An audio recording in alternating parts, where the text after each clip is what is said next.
नमस्कार दोस्तों, हिमालय आईडियो हब पर आपका बहुत बहुत स्वागत है। देखिए, आप अगर सीयूईटी की प्रिपरेशन कर रहे हैं या किसी भी तरीके से बोर्ड एग्जाम्स की प्रिपरेशन कर रहे हैं और आपका सब्जेक्ट है ज्योग्राफी, जैसे कि सीयूईटी में ये डोमेन सब्जेक्ट है, सीयूईटी यूजी एंट्रेंस के लिए, और दूसरी तरफ आप देखो तो ज्योग्राफी अगर आपका बोर्ड एग्जाम के लिए देखा जाए तो भी बहुत इंपॉर्टेंट सब्जेक्ट रहता है। ज्यादातर लोग जो हैं वो ज्योग्राफी ऑप्ट करते हैं। तो उस पॉइंट ऑफ व्यू से यहाँ पर ये जो वीडियो सेशन है ये बहुत ज्यादा इंपॉर्टेंट रहने वाला है अगर आपके ज्योग्राफी सब्जेक्ट है तो देखिए, यहां पर हम जानने वाले हैं कि कैसे आपकी अप्रोच होनी चाहिए, क्या अप्रोच होनी चाहिए जिससे कि आप बोर्ड एग्जाम में भी मैक्सिमम मार्क्स गेन कर सको, प्लस सीयूईटी में भी एंट्रेंस के लिए जो आपका टेस्ट होता है जिसमें एमसीक्यू बेस्ड क्वेश्चंस आते हैं वो इजीली आप अटेम्प्ट कर सको। तो देखो, इसमें सिंपल सी बात है, कोई भी एग्जाम को क्रैक करने का एक थंब रूल होता है, सिंपल थंब रूल है। पहला, उस एग्जाम के बारे में आपको पता होना चाहिए कि उस एग्जाम का सिलेबस क्या है। सबसे पहली चीज होती है उस एग्जाम के सिलेबस से रिलेटेड। दूसरी सिंपल चीज होती है कि आपको जब अगर सिलेबस अवेलेबल हो जाए तो उसके बाद में आपको यह देखना होता है कि उसको कवर करने के लिए मेरे पास में मटेरियल कितना है। दूसरी चीज होती है मटेरियल। तीसरी इंपॉर्टेंट चीज आ जाती है, ये तो रिक्वायर्ड रिक्विजाइट कंडीशन है, ओके। थर्ड जो चीज चाहिए आपको वो चाहिए होती है कि आपके पास में previous year question papers available हो। अगर ये चीजें आपके पास अवेलेबल है तीनों की तीनों, अब आप इनको गो थ्रू करना है, ठीक है। फिर उसके बाद में आपको जब आपकी पढ़ाई हो जाए फिर फोर्थ चीज आती है, दैट इज टेस्ट सीरीज। इस तरीके से आपका ये सीक्वेंस है, ये चलता है, और इसी सीक्वेंस को मैं यहां पर आपको बताऊंगा कि कैसे आप पढ़ सकते हो। सबसे पहला हमारा पॉइंट है तैयारी कैसे करें। और तैयारी अगर कैसे करें तो ये सवाल आए तो तैयारी ऐसे की जाती है कि आपका जो प्लान है वो एकदम क्लीन होना चाहिए कि जी मेरा सब्जेक्ट ज्योग्राफी है तो जियोग्राफी के अकॉर्डिंग ही मैं मेरी प्लानिंग रखूंगा, ठीक है। सबसे पहली चीज, आपके पास में 3 सब्जेक्ट होते हैं, ओके। तीनों सब्जेक्ट्स के लिए अगर आप अपना वेटेज डिवाइड करो, अगर आप सीयूईटी की प्रिपरेशन कर रहे हो तो 3 तो सब्जेक्ट हो गए, एक आपने लैंग्वेज ली होगी और एक और एडिशनल ले सकते हो आप, जीके वाला पोर्शन और वो सारा। तो 3 डोमेन सब्जेक्ट प्लस एक लैंग्वेज सब्जेक्ट प्लस और एडिशनल, तो आप अलग अलग कॉम्बिनेशन में अपनी तैयारी कर सकते हो सीयूईटी के लिए। वहीं पे बोर्ड एग्जाम में आपके लिए 3 सब्जेक्ट होंगे प्लस 2 सब्जेक्ट हो सकते हैं अगर आप स्टेट बोर्ड में हो, और हो सकता है एक सब्जेक्ट ही आपके पास में हो अगर आप सीबीएसई में हो, ठीक है। तो हम बात कर रहे हैं वो इन 3 सब्जेक्ट्स की बात करें जो आपके कोर डोमेन रहेंगे, तो उनकी तैयारी कैसे की जाए। भाई सीधी बात है, आपको अपने दिन को डिवाइड करना पड़ेगा। स्कूल कर ली, स्कूल के बाद में घर आके रेस्ट कर लिया, रेस्ट करने के बाद में आप अपने टाइम को ब्रेकअप करो और कम से कम हर एक सब्जेक्ट को एक एक घंटा अभी से देना स्टार्ट करो। जब आप एक एक घंटा दिन का दोगे तो उसका तरीका ये होता है कि जो चीज आपने कल पढ़ी थी सबसे पहले उसका रिवीजन होना चाहिए, क्योंकि revision is the key to crack any exam. ये बहुत बड़ी बात बता रहा हूं मैं आपको, बहुत जरूरी है कि रिवीजन इज द की, क्योंकि सबसे ज्यादा जो जोर आता है ना वो रिवीजन करने में ही आता है। एक बार पढ़ने में जोर नहीं आता है, पर जो पढ़ा हुआ उसको रिकॉल करना वो बड़ा, एक कहता है ना कि बड़ी डिस्गस्टिंग टास्क लगती है, बट वो जरूरी है। तो रिवीजन करो जो पिछले दिन आपने पढ़ा। दूसरा, आज आपको जो पढ़ना है उस चीज को आप पढ़ लो, और साथ में शॉर्ट नोट मेकिंग भी आप कंटिन्यू करते चले जाओ, ठीक है। इसके अलावा आप देखोगे कि फिर ये जो कंटेंट हो गया आपका, इस कंटेंट को फिर बाद में नेक्स्ट डे के लिए आप रिजर्व रखोगे। जो एक पिछले दिन का रिवीजन हो गया वो तो है ही, अब आप आज के दिन का भी तैयार कर चुके हो। अब उसमें से आपको देख लेने हैं कि क्वेश्चंस कैसे आते हैं, क्वेश्चंस कैसे आते हैं। जब ये चीजें आपकी क्लियर हो जाती है ना तो तैयारी बड़ी अच्छी और स्मूथ हो जाती है। तो तैयारी करने का सबसे पहला तरीका तो मैंने आपको बता दिया शुरुआत में ही कि आपके पास में मटेरियल प्रॉपर होना चाहिए। मटेरियल में सबसे पहली चीज होती है सिलेबस, दूसरे होते हैं पीवाईक्यूज, तीसरा होता है प्रॉपर मटेरियल, जो भी कंटेंट आपको चाहिए, और चौथी चीज होती है टेस्ट सीरीज। और ये कोई मैं सीयूईटी के लिए एक्सक्लूसिवली नहीं बता रहा हूं, ये दोनों चीजों के लिए इंपॉर्टेंट है, चाहे आप बोर्ड एग्जाम की प्रिपरेशन कर रहे हो या फिर आप सीयूईटी यूजी के लिए प्रिपेयर कर रहे हो, दोनों के लिए इंपॉर्टेंट है ये, ठीक है ना। क्योंकि सिलेबस बिना जाने आप ऐसे कूद नहीं सकते हो युद्ध में, बिना बैटलफील्ड को समझे आप जंप नहीं कर सकते, करोगे तो आधी हार तो वहीं पे निश्चित है।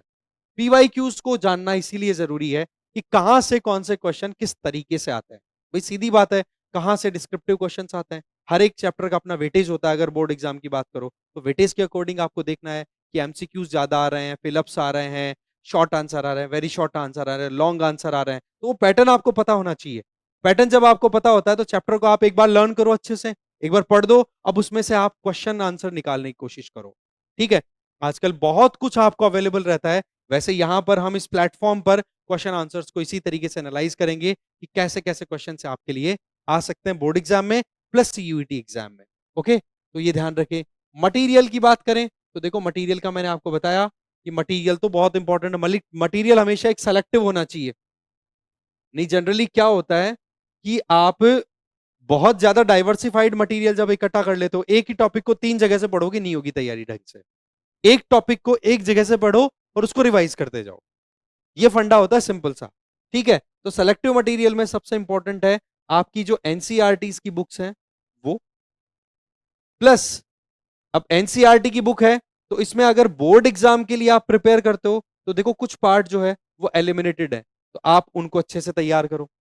और सीयूईटी की बात करो तो एनसीईआरटी का जो पहले से चलता आ रहा पोर्शन है वो रिपीट हो रहा है, वो हटा नहीं है। ध्यान रखें कि बोर्ड में तो फिर भी एनसीईआरटी में जो चेंजेस आए हैं, अभी संशोधन किया गया है, कुछ कंटेंट को हटाया गया है, वो हो सकता है कि बोर्ड में काम ना आए, बट जो पुराने वाला जो कंटेंट है ना आपका एनसीईआरटी का, जो चैप्टर्स आपकी बुक में हो सकते हैं, नई बुक खरीदती है तो देखो हट गया, पर जो पुरानी वाली बुक्स हैं उनमें वो जो चैप्टर्स दिए हुए हैं वो सीयूईटी के लिए अभी भी वैसे के वैसे रेलेवेंट है। हाँ, बोर्ड के लिए रेलेवेंट नहीं, वो बात अलग है। तो वहां पर जब हम पढ़ेंगे उन टॉपिक्स को तो बता दिया जाएगा कि भाई ये चैप्टर आपके है कि नहीं, ये टॉपिक आपके बोर्ड में है कि नहीं है, सीयूईटी में है कि नहीं, वो सारी चीजें आपको डिटेल दी जाएगी। तो ऐसे में आपको ध्यान रख लेना है कि आपको एनसीईआरटीज तो जरूरी है। कुछ कंटेंट जो एनसीईआरटीज में नई वाली आई है उसमें हट गया, तो जो ओल्ड एनसीईआरटीज है, पुराने वाली का मतलब ओल्ड एकदम बहुत पुरानी वाली नहीं, जस्ट रीसेंट वाली, जिसमें ये चैप्टर्स हटे नहीं है, जो अभी हट चुके हैं, तो जो चैप्टर इंक्लूडेड है उन चैप्टर्स के बारे में जब हम डिस्कस करेंगे तभी मैं बता दूंगा कि ये चैप्टर आपके सीयूईटी पॉइंट ऑफ व्यू से है। ठीक है, तो ये आपको पता होना चाहिए कि एनसीईआरटी बहुत इंपॉर्टेंट है। और अभी तक आपके देखो बोर्ड एग्जाम में तो डेफिनेटली एनसीईआरटी से क्वेश्चन आएंगे, बट सीयूईटी के पेपर भी उठा के आप देखो, पीवाईक्यूज हमने डिस्कस किए हैं, आप जाके देखो अच्छे से डिटेल में, तब आपको पता पड़ेगा कि वाकई में जो क्वेश्चंस हैं वो एनसीईआरटी से निकल के आते हैं, स्टेटमेंट वाइज स्टेटमेंट, फैक्चुअल, एकदम एनालिटिकल भी वैसे की वैसे, और ऐसे की ऐसे उठा करके फैक्ट्स दे देते हैं। तो इसमें कोई ज्यादा वो कोई डाउट वाली चीज नहीं होनी चाहिए आपकी। ठीक है, मैटर कहां से ले ये मैंने आपको ऑलरेडी बता दिया। एनसीईआरटी बहुत इंपॉर्टेंट है। टेस्ट सीरीज की बात करें, टेस्ट सीरीज हम कंडक्ट कराएंगे आप लोगों के लिए। ठीक है, उसका अपडेट आपको विद द टाइम मिल जाएगा, तो ऐसे में आप बिल्कुल भी मिस ना करें इस तरीके के कंटेंट को ज्वाइन करने से। शुरू कैसे करें? शुरू का तरीका ये होता है, आप हमारे वीडियोस को रेगुलर बेसिस पे फॉलो करो। पहली चीज, कॉन्सेप्चुअल क्लैरिटी आपकी होनी चाहिए, कॉन्सेप्ट क्लियर होंगे, फैक्ट्स आपको लर्न होंगे, कहीं नहीं जाने वाले आपका स्कोर स्कोर बहुत बढ़िया आएगा।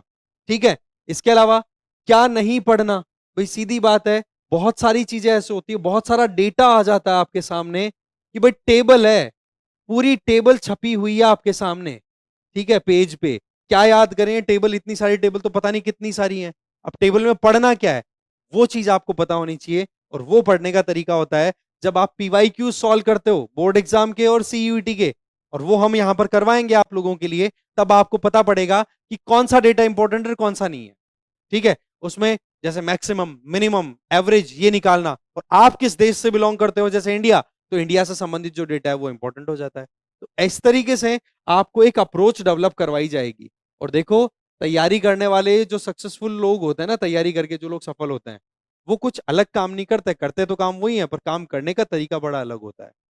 ठीक है ना, ये आप ध्यान रखें, काम करने का तरीका बड़ा अलग होता है।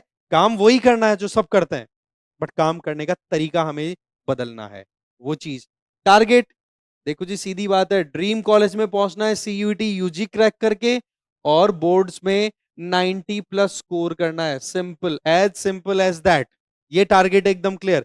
इस टारगेट को अचीव करने के लिए क्या किया जाए? भाई सीधी बात है, रिलीजियस स्टडी। और इसका तरीका ये नहीं कि बोर्ड एग्जाम आएंगे, एग्जाम सिर पे आएगा तभी पढ़ना स्टार्ट करो, नो, पढ़ाई स्टार्ट करनी है आज और अभी। ठीक है, तो वो जो टारगेटेड मैनर में, अच्छा एक बड़ी काम की बात है, आपको 6 days a week वाले कॉन्सेप्ट पे चलना है। ठीक है, हफ्ते में 6 दिन की पढ़ाई, 7वें दिन संडे बिल्कुल रिफ्रेश होने के लिए रखो उसको। ठीक है, 7वें दिन आपको अगर लगे कि हाँ टेस्ट सॉल्व करना है या कुछ काम है तो एक बात अलग है, बाकी 6 दिन में इतनी दबा करके मेहनत करो कि 7वें दिन ऑटोमेटिकली आपको फील हो कि यार वाकई में थोड़ा ब्रेक मिल जाए तो ठीक है, पर 6 दिन में कॉम्प्रोमाइज नहीं होना चाहिए। और मैं गारंटी देता हूं, आपका ये जो सिलेबस है अगर रिलीजियसली आप पढ़ो तो 2.5 से 3 महीने का है। अगर आप पहली बार पढ़ रहे हो और दूसरी तीसरी बार पढ़ोगे तो पता पड़ेगा कि 2-2 3-3 दिन के अंदर आपका पूरा सब्जेक्ट एकदम रिवाइज हो रहा है, एकदम लाइन टू लाइन रिवाइज हो होगा ये। और ठीक है, तो जो चीजें आपको टाइम टेबल जो चाहिए वो सिंपल ये है कि अभी फिलहाल आप तीनों सब्जेक्ट्स को डेली बेसिस पे self study point of view से 1 घंटा दो। ठीक है, ज्योग्राफी को अगर 1 घंटा दे दोगे तो आपकी जो रिक्वायरमेंट है वो पूरी होती चली जाएगी। और फिर जब जैसे जैसे एग्जाम आएंगे वैसे वैसे फिर आपके टेस्ट होंगे, टेस्ट सीरीज आपको हम करवाएंगे, उससे फिर आपका जो बर्डन है वो बढ़ेगा। तब आपको थोड़ा टाइम इंटेंसिटी बढ़ा देनी है। और यही तरीका होता है एग्जाम की तैयारी का। तो सिंपल फंडा है, सबसे पहली चीज जानो एग्जाम के लिए क्या क्या चाहिए। सोर्सेज आपके पास क्लियर होने चाहिए। कभी भी कोई भी प्रिपरेशन के लिए जाओ तो सबसे पहले मटेरियल आपके पास में एडिक्वेट होना चाहिए। नंबर 2, प्लान एकदम क्लियर दिमाग में कि कोई कंफ्यूजन नहीं, अब करना है तो ये करना है। नंबर 3, डेडिकेशन, ये बहुत ज्यादा जरूरी है। अगर तैयारी में आप एक बार जुट जाओ और लगातार अपना एक कंसिस्टेंसी बना करके रखो तो रिजल्ट आपको डेफिनेटली फेवरेबल मिलेगा। Nobody can stop you. ठीक है, तो ये कुछ अप्रोच है। साथ में डेली बेसिस पे ज्योग्राफी डोमेन की क्लासेस हैं, वो आपको 8:15 बजे मिलती हैं, तो आप उसको फॉलो कर सकते हो। ठीक है जी, थैंक यू वेरी मच। इसी तरीके से आपको और गाइडेंस मिलती रहेगी। जुड़े रहिए हिमालय एड्यू हब से। Thank you.